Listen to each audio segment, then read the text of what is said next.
This is the fastest and most overpowered way to farm the fairy event. Almost 1 egg every 30 seconds. Yeah, that's over 1,000 eggs and more than 1,000 seed packs in a single day. And I'm not even exaggerating here. I actually discovered one of the most insane farming methods for this new fairy event. You can literally rack up that many eggs and seed packs daily if you set this up the right way. But here's the thing. Do it quickly. I really don't think this method will last long because it feels a little too effective, and I can totally see the devs patching it soon. With that being said, if you enjoy this video, please hit that sub button and help me reach 5k subs. And if you can, watch until the very end. It really helps me out a ton. Okay, let's jump straight into it. So first off, this event can look a little confusing, I'm not gonna lie. Like when I first saw it, I was like, what's even going on here? But don't worry, let me break it down properly. I'll explain how it actually works, where all the rewards are coming from, and why this method ends up being so ridiculously strong. At the very center of everything is the fountain. That's basically the heart of this whole event. If you look up at the top of your screen, you'll see the fountain power bar. Every time you donate a glimmering plant, that bar goes up. For example, a glimmering sugar apple only gives you around 7 points. But if you donate something rarer, like a glimmering bone blossom, yeah, that's the rarest one in the game, you'll get 8 points. So yeah, the points scale depending on the rarity of whatever glimmering you throw in. Now here's where it gets interesting. Once you hit the threshold and level up the fountain, the next tier needs 100 more power. So it keeps climbing each time. But the payoff? You get a wish every single time you level up. And that wish lets you pick one of 3 rewards, which depends on the tier you just moved up to. The higher you go, the better those rewards get. By the time you hit tier 5, you can literally just pick 3 enchanted eggs every time, which is actually insane. But here's the real trick, and this is where a lot of people mess up. Instead of grinding non-stop to fill that whole bar with random glimmering plants, you can actually skip the grind completely. All you gotta do is donate the exact glimmering mutated fruits the fountain is asking for. Like if it wants a glimmering bamboo or a glimmering dragon fruit and you donate that exact thing, boom, you instantly skip an entire tier. Way more efficient than farming 50 random glimmerings just to slowly crawl the bar up. And then, on top of all that, you've got upgrades. If you talk to the fairy NPC, you'll notice that every single time you level up the fountain, you get fairy points. You also get fairy points whenever you run into a fairy wandering around the map. Just click it, it follows you back, and then it'll spread a glimmering mutation in your garden. And don't forget, finishing all your daily tasks gives you like 20,000 fairy points straight up. You can either wait for those tasks to reset normally, or if you're impatient like me, you can reset them instantly with either Robux or 7,000 fairy points. Now those fairy points are what you use for upgrades, and those upgrades buff literally everything about this event, and the best part is they trigger every single hour. Like you'll actually see fairies showing up in your garden and spreading mutations automatically without you lifting a finger. And honestly, that's the fastest way to get a massive number of glimmerings without just sitting there grinding forever. Now here's the catch. Yes, this method is hands down the fastest, but the downside is most of us don't exactly have a big stash of those super specific plants the fountain asks for. And yeah, that's kind of annoying, but don't worry, there's a backup plan. I like to call it the brute force method. Basically, you just brute force the fountain by donating as many high rarity glimmering fruits as you can. The trick here is using multi-yield plants. For me, that's sugar apples, like they're my go-to. But honestly, I've got almost every single seed shop plant growing right now, so I just throw in whatever I've got. The more variety of plants you grow, the better your brute force method's gonna work. So yeah, as you can see, my garden is kind of messy right now. I've got a bunch of these seeds planted everywhere and way too many sugar apples. Yeah, it looks chaotic, but that's just for the grind, guys. Bear with it, alright? This is the only way to make it work fast. And then, what you really want to do is pair that with pets that actually help duplicate fruits. Like, this is the trick. You can run a full team of stegosaurs or a full team of giant ants, and those already boost your yield. But if you're specifically going all in on sugar apples like me, then a full team of apple gazelles is the way to go. Each one gives you a 4% chance to duplicate apples every time you harvest, and when you stack that across an entire team, yeah, it adds up really quick. It's actually kind of crazy how much extra fruit you can squeeze out with just pets. Now, while you're waiting for your sugar apples, or honestly any crop, to mutate into glimmering, there's another layer to this. You can run pets like mimic octopuses and T-Rexes because they spread mutations way faster. And here's the part that blew my mind when I first figured it out. If you go check the Fairy Godmother NPC, the whole system actually works even while you're offline. Like, that means you can literally go to sleep, head to school, go out with friends, whatever. You don't even have to be online.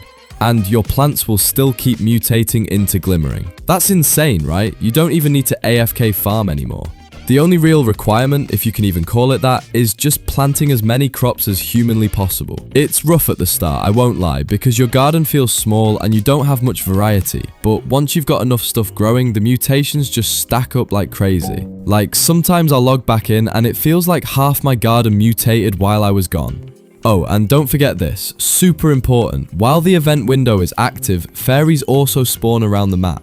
When one shows up, go hunt it down, because once you interact with it, it'll actually follow you back to your garden and mutate one of your plants into a glimmering completely for free. And the cool part, it's not limited to like once every 10 minutes. No, this can happen multiple times while you're playing. So if you're active and paying attention, that's another really strong source of free mutations without having to rely on RNG or sprays. Now let's get into what I think is honestly the best method for farming this whole event. And surprisingly, it's not just brute forcing like you'd expect. It's actually about abusing the tasks. This is where you can farm thousands of eggs and seed packs literally every single day. And if you don't believe me, don't even worry, I'll show you proof. So look, let me show you something that's super useful. I'll put it up on screen right now. Yeah, this is the complete list of all the plants the fountain can ask for. Having that list makes life so much easier, because then you're not just guessing what you should plant. That's why I told you earlier, watch until the end because I've got stuff like this that you're actually going to need for farming. And as you probably already noticed, the fountain can ask for all kinds of plants. Some of them are only available in the new enchanted seed packs, like Sunbulb and Glowthorn, which means yeah, you gotta stock up on seeds. Everything on that list I just showed you, buy it as soon as you see it. The seed shop restocks every 5 minutes, so the best move is honestly just buy everything. Except carrots. Don't waste your time on carrots. If you want to speed it up, you can just throw on an auto clicker or a macro. On PC, Tiny Task is the easiest. Just record yourself scrolling, buying, scrolling back up, and loop it forever. On mobile, GC auto clicker works fine too. Either way, the goal is simple. Stack up a massive seed collection before you even start grinding tasks seriously. Once you've got like 75 to 80% of the seeds the fountain can ask for, that's when you should start setting up your garden properly. Plant at least 1 or 2 of every type so you always have something ready when it gets requested. For multi-harvest plants, 2 or 3 is enough. For single harvest ones, I'd honestly say plant at least 10 just to be safe. And if you're missing a couple types, don't stress. You can always plant high rarity stuff like sugar apples and donate those to push the fountain bar while you wait to collect the others. Now here's where it starts getting fun. The rewards at higher tiers are actually insane, but you gotta be smart about which ones you're picking. Early on, if you see pet shard glimmerings, mutation sprays, or fairy targeters, always take those. Mutation sprays are crazy strong because like, say the fountain suddenly asks for a glimmering dragon fruit. You don't have to sit there hoping for RNG, just spray it instantly. Fairy targeters do the same thing.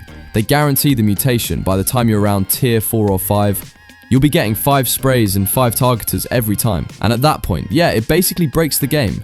Later, once you're stocked up on sprays and targeters, that's when you should start picking enchanted eggs instead, because honestly, that's the real long-term grind. Speaking of eggs, when you hatch them, you can get the glimmering sprite pet. This little guy automatically triggers a glimmering mutation every 2 to 3 minutes. And if you stack a full team of them, plus mutation shards, your garden basically turns into a non-stop glimmering factory. Combine that with sprays and targeters, and yeah, you'll literally never run out of mutations again. Don't forget fairy coins either. Always keep at least 7,000 saved so you can instantly reset tasks once you hit tier 5. Anything extra, throw straight into upgrades. The 2 most important ones, hands down, are the last 2. Fairy event duration and fairy spawn rate. And if you're grinding hard, you can also invest into roaming fairies for even more free mutations. This is where it gets kind of wild. Once you've got your seeds planted, your sprays stocks, and your upgrades running, you can basically farm tasks infinitely. Just keep bouncing between your garden and the fountain, submit whatever it asks for, and if you don't have the glimmering version, just spray it or target it on the spot. Always keep an eye on your sprays though, try to never drop below 10, but if you keep picking them as rewards, you're not going to run out anyway. With this loop, you can just keep cycling tiers forever without slowing down. Oh, quick little tip here, make event lanterns. They're so cheap it's dumb. Just 1 wrench, 1 apple, and a little shekels, and they teleport you straight to the fountain. I crafted like 30 in a row, and it saves me a ton of time. So yeah, whichever method works best for you, stick to it. I've given you a bunch of different ways to speed things up, now it's just about which one fits your style. Anyway, I'm probably going to upload this, then AFK the seed shop for a while, maybe grab some food, and then come back and grind even more. Honestly, at first glance, this event looks small, but trust me, it's busted. Like, I don't think it's going to stay this easy for long. They'll probably nerf it or make it harder. So until then, take advantage, do it right now. They'll probably nerf it or make it harder. So until then, take advantage, do it right now. And yeah, if this video helped you out and you want more leaks, tips, tricks, farming methods, all that good stuff for Grow Garden, don't forget to subscribe. I'll see you in the next one. Peace out.